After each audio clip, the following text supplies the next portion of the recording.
আরজিকর হাসপাতালে মহিলা চিকিৎসক ধর্ষণ এবং খুনের ঘটনায় পথে নামতে চলেছে মহিলারা। পশ্চিমবঙ্গের কলকাতা সহ বিভিন্ন জেলায় আজ রাত্রে মেয়েরা রাত দখল করো বা দ্য নাইট ইজ আওয়ার্স কর্মসূচি গ্রহণ করা হয়েছে। কোনো রাজনৈতিক রঙের আড়ালে নয়, সকল মেয়েদেরই এই আহ্বান। 14ই আগস্ট রাত্রি 11:55 পশ্চিমবঙ্গের কলকাতা সহ বিভিন্ন জেলায় জেলায় জমায়েত হবেন মেয়েরা। যদিও পিছিয়ে থাকছেন না মানবিকতাযুক্ত পুরুষেরাও, তারাও যোগ দেবেন এই জমায়েতে। স্বাভাবিকভাবেই কলকাতায় এই মুহূর্তে বিভিন্ন হাসপাতালগুলিতেও বিক্ষোভ জমায়েত চলছে। তার মধ্যে মহিলাদের এই জমায়েত যে ব্যাপক হারে ভিড় সৃষ্টি করবে তা আন্দাজ করেই মেট্রো রেল কর্তৃপক্ষ দুটি বিশেষ মেট্রো চালাবে আজ। পাশাপাশি রাত্রি 10:40 পর্যন্ত সব টিকিট কাউন্টার খোলা থাকবে সাধারণ মানুষের জন্য, এমনটাই জানিয়েছেন মুখ্য জনসংযোগ আধিকারিক কৌশিক চক্রবর্তী। তো এই ভিড়টাকে আমরা আন্দাজ করে আমরা মেট্রো সার্ভিসেস কিছু পরিবর্তন এনেছি আজকে 14ই আগস্টে।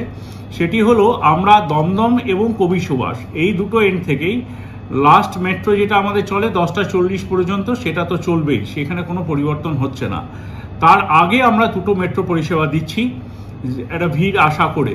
একটি ট্রেন ছাড়বে দমদম এবং কবি সুভাষ, দুটো এন্ড থেকেই ছাড়বে, সেটা রাত্রি 10টার সময়।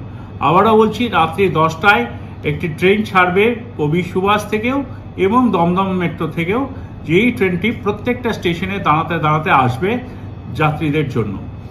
অপর আরেকটি ট্রেন আমরা দিচ্ছি 10:20 রাত্রি 10:20।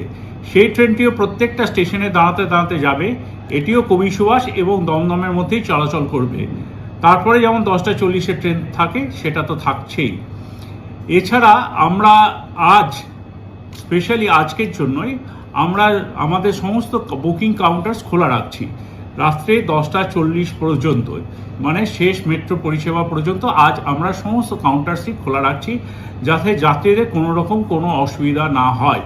এছাড়াও আমরা আমাদের সিকিউরিটি পার্সোনালরা আমরা সবাই আজকে আপনাদের যাতে কোনো রকম অসুবিধা না হয় সেটা দেখার জন্য আমরা যথেষ্ট পরিমাণ কর্মী রাখছি আপনাদের সহযোগিতার জন্য।